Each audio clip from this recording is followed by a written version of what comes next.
Welcome back, folks, to the WP-Tonic show this week in WordPress and SaaS. We've got a great interview.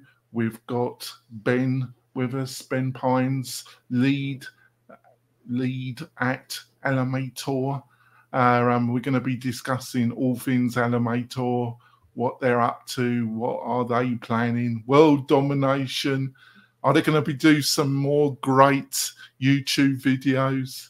Very hilarious, brought great memories back to me. It should be a great discussion. So, Ben, would you like to quickly introduce yourself to the tribe?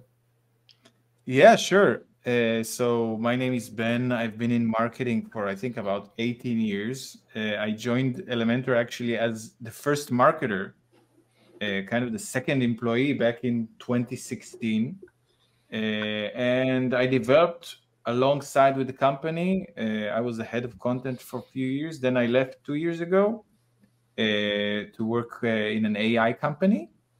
And now I'm back. Oh, you're back. He's back. And I've got my patient and great co-host, Kurt. Kurt, would you like to introduce yourself to the new listeners and viewers? Absolutely. Kurt Von Onen, owner of Mañana No Mas. We focus largely on membership and learning websites. Also work directly with WP-Tonic and the great team at Lifter LMS. It's fantastic. We've got a great set of questions we're going to be asking. Where is Elementor? Has it got a bit lost, or has it found its way again? Was it ever lost, or is it just my imagination? Got a great set of questions. But before we go into the meat and potatoes of the show, I've got a couple of messages from our major sponsors. We will be back in a few moments. This podcast episode is brought to you by Lifter LMS, the leading learning management system solution for WordPress. If you or your client are creating any kind of online course, training-based membership website, or any type of e-learning project, Lifter LMS is the most secure, stable, well-supported solution on the market. Go to lifterlms.com and save 20% at checkout with coupon code podcast20. That's podcast20. Enjoy the rest of your show. I'm coming back, folks. Just want to point out, got a couple great offers from the major sponsors, plus a curated list of the best WordPress plugins and services that will save you a load of time. The WordPress professional. What more could you ask for? To get all these goodies, all you have to do is go over to wp-tonic.com/deals. wp-tonic.com/deals. Ben's already got his pen out. He's ready to go there to get the deals. Always up for a deal. So go over there and feast. What more could you ask for? Probably a lot more, but as a WordPress professional, you're used to being disappointed. So there we go. All right, so off we go. So Ben, this is only from my mind, so it's not saying too much. I think it's really tricky when you've got an established product like Elementor, and I did a quick Google, and it seems to be driving between 4 to 5 million websites. I just personally felt that it was losing its way slightly. But it's tricky when you've got such a broad product. It's easy at the beginning because you're not driving over 4 million websites. So first of all, would you agree with anything I've just outlined, or B, would you say that I'm just talking dribble, actually, Ben? Which wouldn't be surprising. Well, I have a lot to say about it. Like Elementor is now powering over 10% of the internet, according to W3 Tech, and there's no creature like it. I think that's the truth. Like, we started as a small 5-person company with a small plugin, and it grew and grew because we offered a solution that people loved. And now it's an invaluable tool to, I talk to users all the time. Even when I worked in another company, I interviewed developers, and they all mentioned how much they loved it and found it useful. So now it serves such a huge audience, and it changed along the way. And I think for the last, so Elementor is alive for 8 years, and the last 6 years, I think they've been saying the same thing, that it's lost its way, but it's ever changing, ever growing, and improving its way. That's why I came back to the company. And I think nowadays we're doing amazing things, like a lot more than just a page builder, not just the design of page, but the hosting and a set of products, the image optimizer that I'm now promoting, the AI products. So it's kind of offering a lot more solutions for the professional and for the everyday user. So I still believe in the vision and where it's headed. Right, I'm just going to throw it over to Kurt. Over to you. Well, it's kind of a follow-up to the first question, Ben, and that is, we were saying, is it slightly confused to the target audience and things like that? And I'll be honest, I was a late adopter to Elementor, and then I became truly dependent upon Elementor, right? It became one of those things as an agency where I was able to kick out product pretty quickly using Elementor. But then, if I'm going to be transparent, I kind of ran into a maintenance issue with Elementor because I was having, different critical errors during the update process or something like that. And if it's one site, you can work around it and do rollbacks and stuff. But if it's 10, 15 sites, well, now you've got a nightmare. Who do you consider the real target audience for the Elementor product? Is it, if you had to pick the perfect avatar, what would that perfect avatar be, and who is Elementor driving towards? So as a big company that powers a lot of websites, we have to have few personas. We can't have just one. So we have to cater for beginner users and professionals that just need their website up.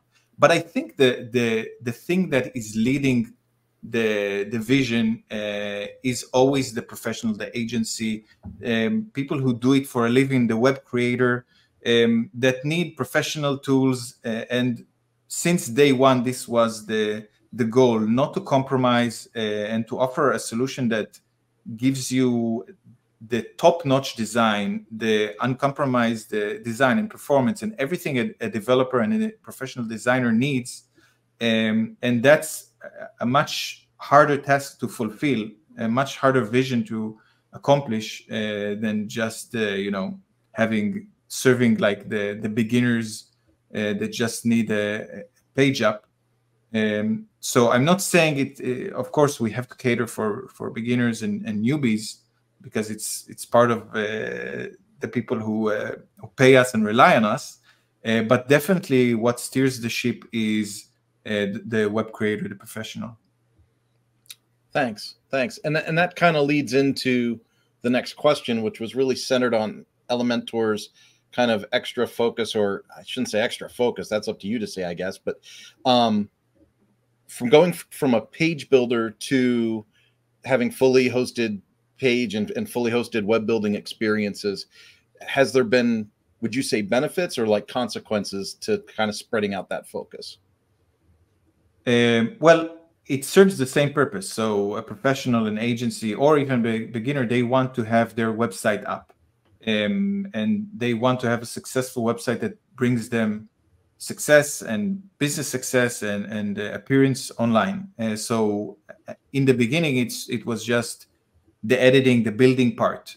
But as the company progressed, we need to offer a wider scope, because we were able to offer a higher level of service in those areas of hosting, in terms of performance, in terms of the overall experience. So if you are building a site, but then you need to do some maintenance, or you need to change something in the cPanel, and you start going to hosting, and you see that the service is not always similar. Like it's not always what you'd expect. So offering the same kind of seamless experience you get from Elementor in your hosting and in the product that I develop right now, in even in image optimization, that you just set it and forget it, and you can have all your site page load fast. And with AI, it's just a broader spectrum, and it's not a deviation. I mean, it's a bigger company now, so we're able to have a few teams. That's what most companies of that size are able. That's the advantage of having a large company. You can actually have a full solution. Excellent. Jonathan, over to you. Yeah, I totally understand where you're coming from, and I don't plan for this show to be a bashing center for Elementor, because there's no need for that. It's a fantastic product. I'm more interested because I think it's tricky. I think it's tricky where Elementor is. And what do I mean by tricky? Well, you know, you've just, as you stated, it's totally logical to have a hosted solution. You've highlighted some very logical reasons, but the obvious problem with it, I wouldn't say a problem, that's not the correct word, but I'm only going to state the obvious. The thing is, if you become a Wix, and there's nothing wrong in becoming a Wix, but that isn't really WordPress either, because if you don't want WordPress, you can go to Wix or Squarespace. But you're in the middle. You got like one foot in both camps. You're kind of traditional WordPress, but also you provided this hosting solution, your own.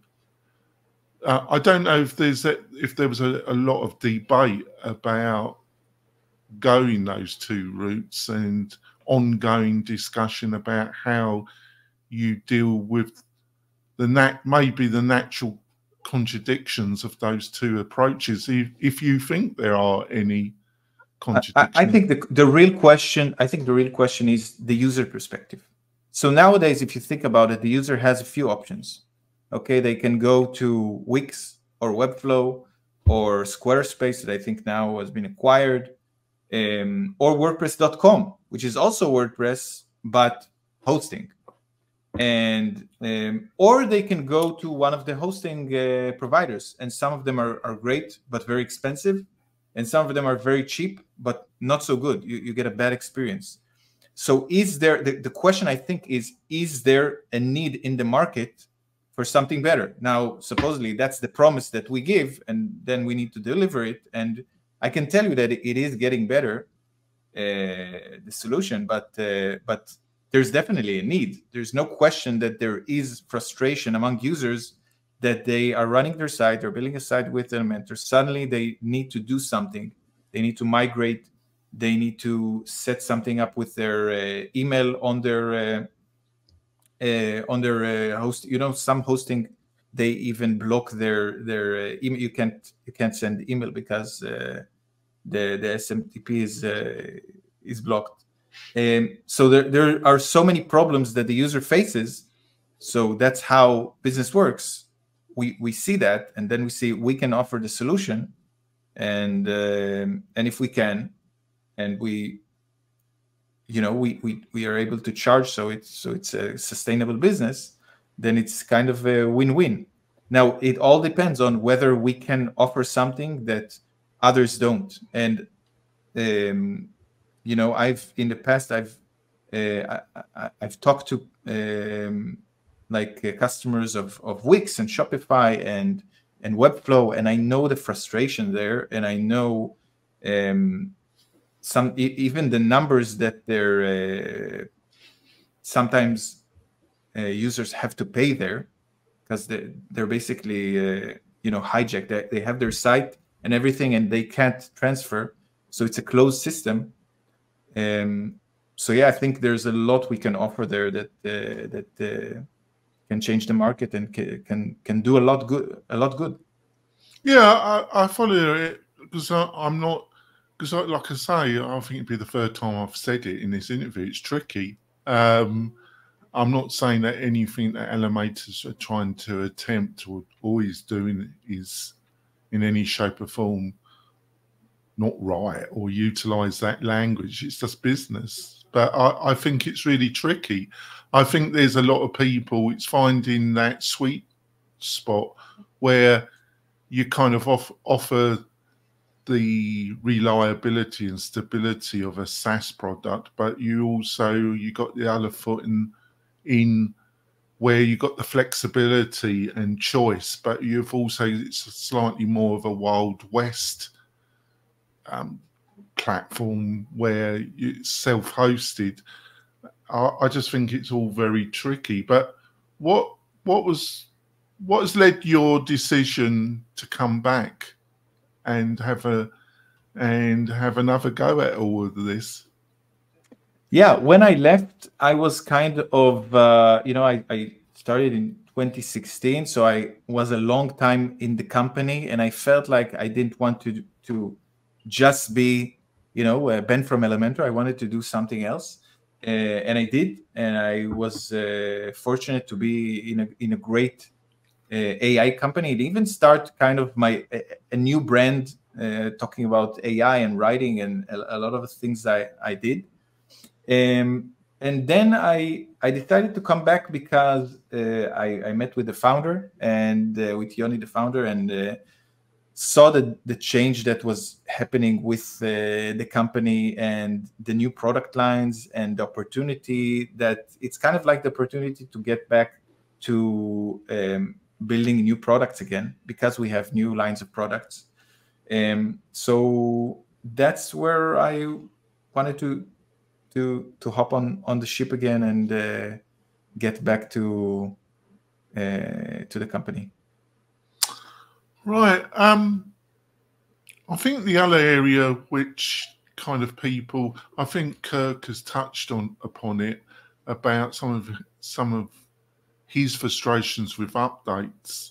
I think they've been shared, but I think the other area that Elementor has been consistently criticised is the code quality that it produces, and I know, which is okay, isn't it? Because Elementor was a very unique product when it initially. Technology moves on, doesn't it? At the time, it was a very unique product, and it attempted to do something very effectively, where it was competing, it was clearly the leader. But there's obviously a technology baggage as time passes. So do you see that? Is that something that's discussed, and how? Because you've got all the legacy, you've got all the history, you've got technology moving ever forward. How does Elementor internally deal with that contradiction in a way? So if you've been following the latest releases, then there were a few releases that had to deal with performance and improving the performance and speed of the plugin. So we are always trying to find ways to be better. And legacy does have a downside, but it also has an upside where you can rely on it. You don't sometimes you get the newcomer and it's very alluring, but if you're building a website, you're probably building it for it to last and for it to upgrade and for it to develop and to be able to build upon it. So that's kind of also we're trying to see how we're doing both of these areas.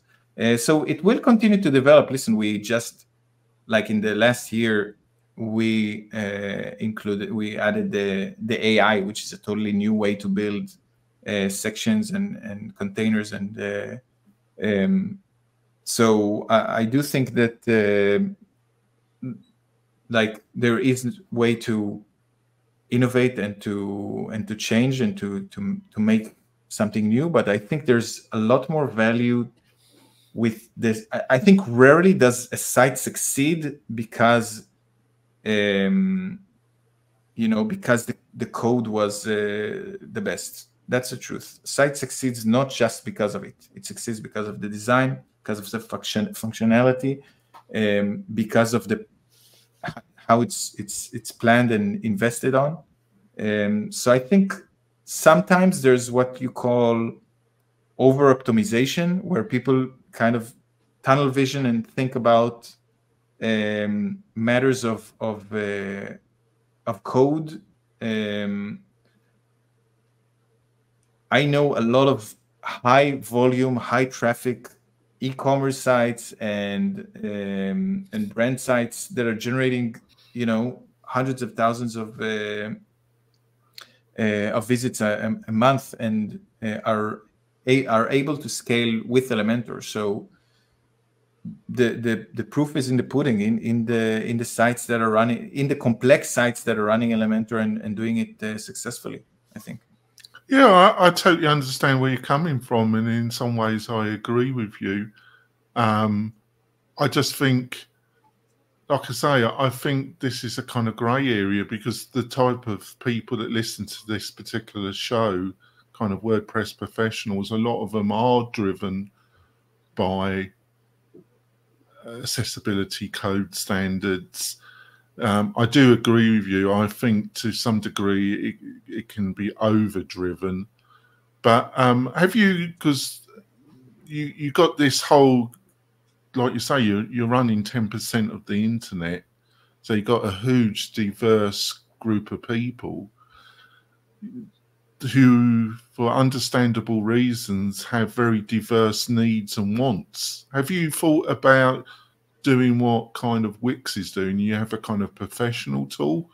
You got Wix, they're trying to establish Wix Studio, aren't they? And then you got normal Wix. Is that something you've considered, to have a kind of professional level product that's separate from the main one? I think the problem is that Wix started in the beginning only targeted towards the newbies, and we didn't. We always wanted the balance where it's visual on the one hand, but also generates clean code. Since I joined 2 months ago, and I focused on the image optimizer, so I talked to a lot of agencies, and I even made some use cases. And you'd be surprised that just by using a simple plugin for image optimization, you're actually able to reduce what you usually think is the code and everything. It's just could be just large images.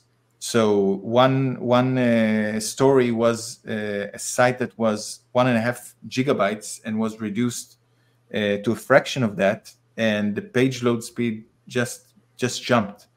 So there are some quick solutions that you can implement very fast that can improve. It doesn't necessarily need to address it otherwise with jumping into changing the platform or doing something radical. Well, the whole thing, it's all fragmented, isn't it? Because it's only a small subsection of the professional WordPress user base that even listen to a professionally focused podcast. The bulk of graphic or web agencies, they utilize WordPress or Elementor, but they would never subscribe to a WordPress podcast, would they? They wouldn't even think about it, would they? So it's kind of tribe in a tribe in a tribe, isn't it? Well, you know, building a site, you know, the successful agencies, they are able to focus on not just, like we said, not just zoom into the technical stuff, but see a broader picture of what is the tech stack that I'm bringing, what is the process that I'm bringing, how am I educating my clients to use the tools correctly and not ruin the site after I've handed it over. And I think part of it is also being in touch with the community, listening to podcasts and being up to date. So when you see something new, a new way, you're kind of improving the business as you go. But that's hard to do, you know. It's not easy to build a business, to build a website. You need to do it you need to focus on the business side. You need to have the client relations. You need to focus on the coding side, high design standards. Juggling all that, it takes a lot of thinking. It's not just, okay, I'm just gonna find the fastest solution, the trendiest solution, and everything will be gravy. No, it's a lot of hard work. So that's the downside. The good side is that if you manage to do it, then you get a lot of success, because you know these are the outlier agencies that are just doing great. Right, yeah, I think we go for our mid-break, folks. We're delving, we're interrogating, we're probing, we're getting the tools of the trade out. But I think it's been a great discussion so far. We will be back in a few moments, folks. Tired of hosting providers that can't handle high traffic loads? Conversio is here to help. Our platform can handle any amount of traffic, all without slowing down or crashing. With immediate Slack support, performance optimization, and a team that thrives on resolving technical challenges, your e-commerce business is in safe hands. Learn more about Conversio at conversio.com. We're coming back, folks. We've had a dive into the world of Elementor and their plans for world domination. There we go. Before we go into the second part of the show, just want to point out we've got a great Facebook group. It's called the Membership Machine Show group on Facebook. It's all about WordPress and membership and community. It's a great mixture of entrepreneurs and WordPress professionals. So go over there and join that. We'd love you to be part of the conversation. Over to you, Kurt.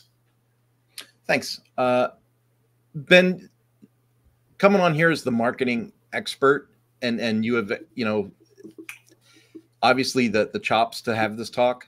For people that are listening to the show, describe the main difference between content and product marketing, because it's obvious some of the clients we talk to at WP-Tonic are confused about the subject as well. So if you could kind of enlighten us from a pro's perspective, that might help the people that are listening. Yeah, so I was the head of content at Elementor and at the previous company I worked with. So I've been in content for years, you know, and there is a huge difference. So recently I decided to get back to the product marketing and do the jump to product marketing. And there are some similarities, and the similarities are important because you might feel a bit, you know, low confidence in doing this move. And the similarities is really in both sides. You need to really think about the client, the person you're writing to, and it's a lot like both professions are like a bit like journalism. You're trying to investigate, you're trying to research and find something that will be valuable, that people will connect with. Okay, so there are similarities, and I think there is logic to do this transition. Product marketing is a lot broader, so you need to make a lot more decisions, and they're a lot more varied, because in content, it's a very kind of narrow road. You know the topic you're writing about. You kind of know how you're going to investigate. You know the medium. You get to know the medium, the type of videos you're making or articles you're making, the interaction with the audience. It's very easy to get sort of easy to get feedback on if they liked it, the kind of share and reach that you get.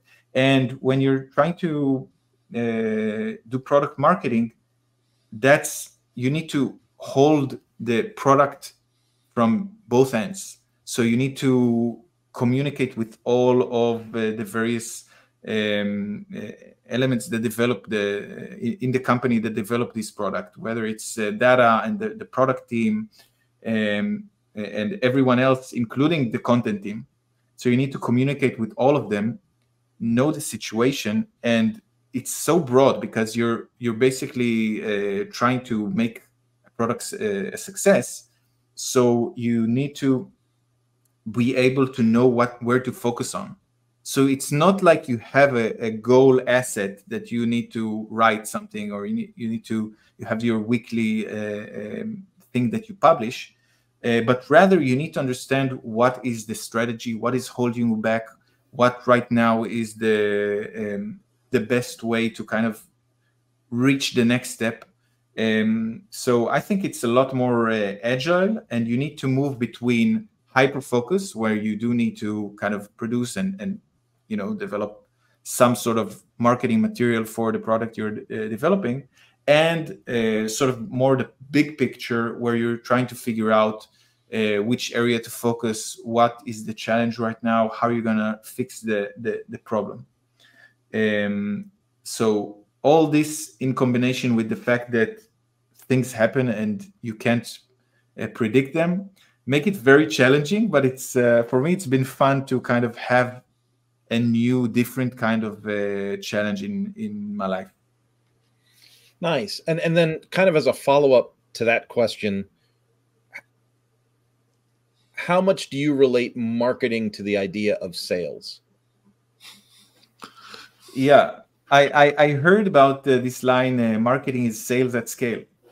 And in some ways, I think when you're doing sales correctly, and I think there are a lot of similarities, because if you crack it, if you crack you're trying to crack like communication, and how am I going to convey? I know my product is great and it's going to help people out there. How can I create the story that conveys it in a way that's clear? Because people have a short attention span. They don't want to necessarily listen to you. But hopefully you're promoting the product that you're promoting is helpful and it's something that is useful. Then you need to figure out how you're going to touch people and connect with them. I think sales, it's different. The difference is that for sales, or in general for B2B products, it's more about the one-on-one communication. So you're talking to someone and you're trying to influence them. You're trying to influence a single person.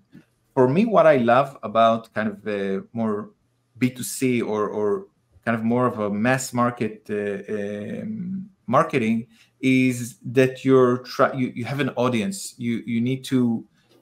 It's not that clear. You need to figure out. You need to kind of relate and pick up clues. It's a lot more detective work than sales. Sales can talk to someone and that person says, "Yeah, I liked your product, but this and that." For marketing, you can do the same. You should do the same and talk to customers and get the feedback, but it's not enough, because for the feedback you're going to get, you need to still put on your thinking cap and say, is this feedback right? Am I seeing it enough to see it? This is a trend. This is something I need to deal with and improve in the product, or maybe promote more because it's a valuable feature. So I think that's the difference, and that's why I like marketing, B2C marketing, because I like the psychology side, I think. Nice. Jonathan?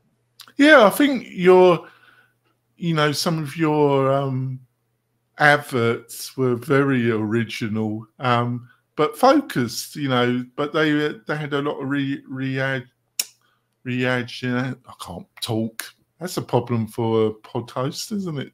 Listeners and viewers. Originality. So, you know, some of your YouTube adverts and that, you know, I was watching a couple of the old ones, especially I kind of crafted my own course on the old geezer with the gold hat with the thing. Can you see the similarity, Ben? I think you can, can't you? So who thought those up? Was that done in the house, or did you hire an agency to help you do those? This was actually done in-house. So this was a nice project. I wasn't the mastermind for this one. Oh, but that's a shame. yeah. I thought I was going to talk to the master because I really like that. I really liked it, and I think I always liked theater and improvisation. I even did a bit of it, and I think that's it's fun if you can incorporate a bit of humor and a bit of fun in what you do. I certainly like it, and I hope I continue to do that. Any idea why so much WordPress advertising is so extremely boring, though? Yeah, that's a good question. I think it is a total yawn fest. Most of it, isn't it? I think there are certain, let's say, there are certain figures in WordPress that are out there that are the complete opposite. You know, a lot of the podcasters and Matt from the Matt report, and Matt Medeiros, yeah, and a lot of the figures are. And Bridget, a lot of the figures are colorful, and I think they bring a lot of something different to WordPress, because I don't know, I think maybe because it's more developer oriented and it gets kind of a serious mode, but I think in the past few years WordPress has incorporated slowly more of the fun and more engaging. I totally disagree with you. I think I think it's getting more dire myself, more on message. You know what I liked about Elementor? I always saw you as the kind of the pirates of WordPress in a way. I follow different companies, and the companies that are able to produce things that are more fun and humorous, like Wistia and Drift. I think it's not something you can definitely measure, but I think it definitely promotes sort of a love for the brand. So it gives motivation for the people doing it. So I think it's definitely something that needs to be done. Back over to you, Kurt. Well, I think we'll jump into the AI portion of the show, but this time we've got someone with real chops in AI. So what can you tell us about how Elementor is integrating AI? And you've already mentioned an image optimizer 3 times in the show that I can count. So this is the chance, man. Tell us all about it and what you guys are moving forward with. Yeah, well, I have to say that you need to have the head of this operation to really give you the most updated thing. But we've integrated AI in a few different places. So first of all, the obvious ones, when you generate images for your site, or when you need to generate text for titles and descriptions and the lot. Also, when you need to sort of hank around with the CSS and the code. So I actually used it when I built my site, just to have something small. If you're not a CSS guru, or you know when you'll write the CSS, you'll make a mistake with the column. So So I found that helpful. But the real next generation is the building part. So when you're building a container or a section, or, you know, as we develop a page and a website that's not far away, we already see that there's a need for it in the market. But I think it's a tricky place. Why? Because there's a need in the market, and immediately there is someone that fills it. But the technology that fills it not necessarily is developed. It gives you the right solution. So people use it and they fail because it's still not there. It still takes a few. So I think that the way that Elementor is doing it, where it's sort of slowly, gradually going, adding layers for it. So now we added the co-pilot that when you build a section, it kind of can predict the next section that you might want, and build it for you. Or if you have sort of an inspiration, like you want to have a certain section that you have on another site, you want to have it on this site, so you put the URL and it generates the same section. I think that this is how we're going about it. And I don't think you need to jump the gun. I think you need to slowly, if you're a professional and you want to start integrating AI, I think the right way is to start using it for, you know, in the build process, and see how it helps you. Yeah, I've played with a few AI tools, and Jonathan and I did a show where we reviewed, it was 18 or 21 different AI tools. That was a good show. But I think you kind of touched on a point there, is like the rush to AI and the rush to label everything as AI. I mean, it's filled my inbox with spam. I can't even review any of the products in my inbox anymore. I mean, there's just so much. And so trying to elevate yourself, or to your position, market yourself, you know, as an expert that has the right tool at the right time for the right avatar, the right people, must be an extraordinary challenge. Yeah, because the problem is that the need arises for the wrong people. I don't know if it's the right thing to say, but well, that was the right thing to say. It's the same when I was using, and it's not good news, but it's the same when I was using the AI writing tool. Okay, so when you're a writer and you're using it, you're able to, like, I use ChatGPT, like, you know, every day for research, for writing, for tasks. It just makes it faster. So if you're, and that's one of my skills is writing. It's what I do best. So if it's one of the things you do best, it's going to help you. That's the truth. Like if you know the trade, you know how to plan a page. You know when a page is right and when it's wrong. When it conveys what the professional, what the business does. When you have that eye, then you can use. It'll be easy for you to use AI, because AI will produce something. You'll know if it needs some tweaking, but the need is more strong with the newbie, with the person that doesn't have a clue how to build a page. They want AI to help them.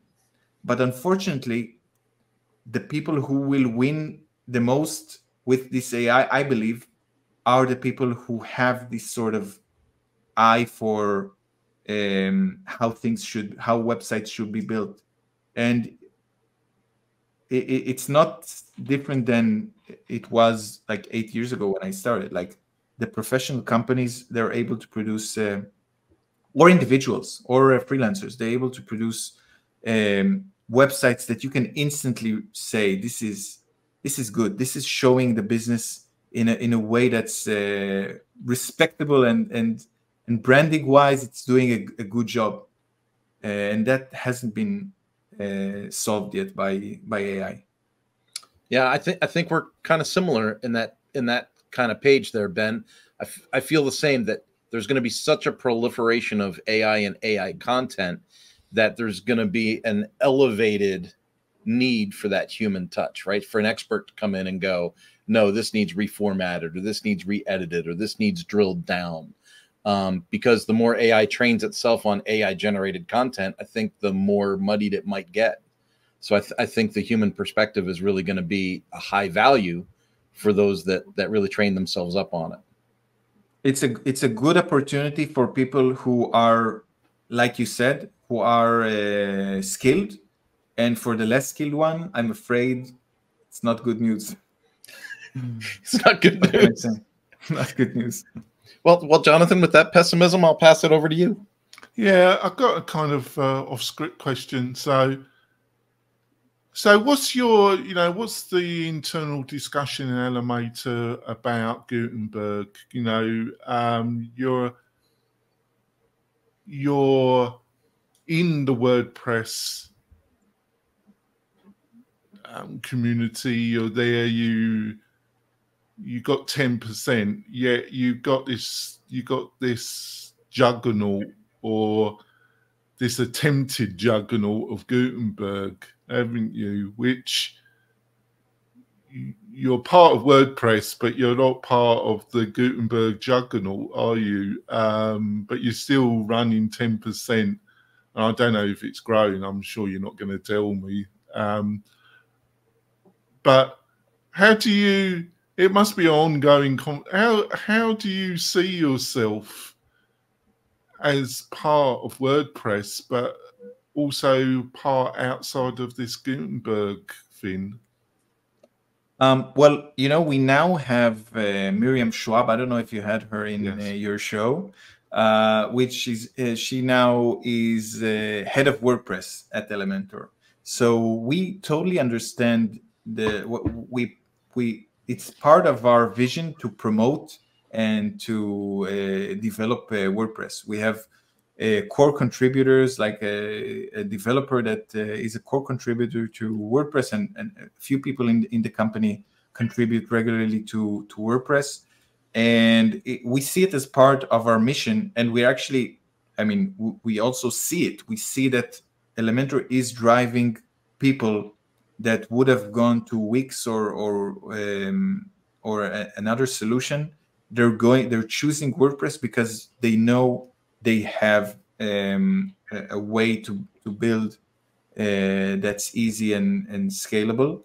And I think it's much clearer now, this understanding that it's really a win-win. Like we're in this together, and it's a mutual vision, like to build the best platform for WordPress. So we are, in it to win it, and with WordPress, that's how we see it. And Gutenberg offers like people who use it. It's also great because it improves WordPress, and people have the option. Yeah, I suppose you got to accept it, haven't you? You got to accept that Elementor and its founders and backers would love every WordPress website to use Elementor, but that's not reality, is it? So you're always going to have competition, aren't you? You're always going to. I'm not sure. I'm not sure, because I can definitely see a website that uses Elementor for their pages, their services page, their landing pages, and uses Gutenberg maybe for writing their blog posts or something different. I don't know, a combination of those things. So I'm not entirely sure it's something we need to think about necessarily. Yeah. Back over to you, Kurt. Well, I think I get the pleasure of the last question, and that's if you had your own time machine, H.G. Wells or thinking about Doctor Who, and you could go back to the beginning of your career, what advice would you give yourself, Ben? Wow, I think I'll have an answer here that is not common. And I think this came with maturity and with age. I think when you're working in startups and in high tech and or building a business, it's a lot of stress, a lot of overwhelm, and I think and a lot of tasks, and your schedule is easily full. And I think what I learned is the importance of attending to the emotional side and attending to how you're feeling and really learning how to deal with your emotions. So we talked a few minutes ago about the fact that maybe WordPress is more developer oriented and more gray in that area. And I think that's a big change that maybe can bring a more live spirit and humor to WordPress, is the understanding of the need to kind of think of the more emotional side, give yourself time to think, to plan. So I think these two things is to attend your emotions, and to give time to kind of plan and really think about what you are doing. It's good stuff. It's good stuff. You know, if we all took a little more time to adapt ourselves, how much better off would we all be, right? Yeah, for sure. Yeah. Cool. Jonathan? All right, Ben, I think we're going to wrap it up. So what's the best way for people to find out more about you, your thoughts, and what you're up to, Ben? Well, I haven't lately, but I will get back to writing on LinkedIn, so they can follow me, Ben Pines at LinkedIn, and also they can follow the Elementor blog. We are going to open a Discord for Elementor, so that's exciting. So you'll also be able to find me there. Yeah. All right. So I look forward to that. We're going to wrap it up, folks. It's been a fabulous discussion. We'll be back. I think next week is our roundtable show. That should be a laugh. We've got some great guests going to join us on that. If you want to support the show, do share it on your social media platforms. That's the best way to get more listeners, which we have achieved recently. We'll be back next week. We'll see you soon, folks. Bye.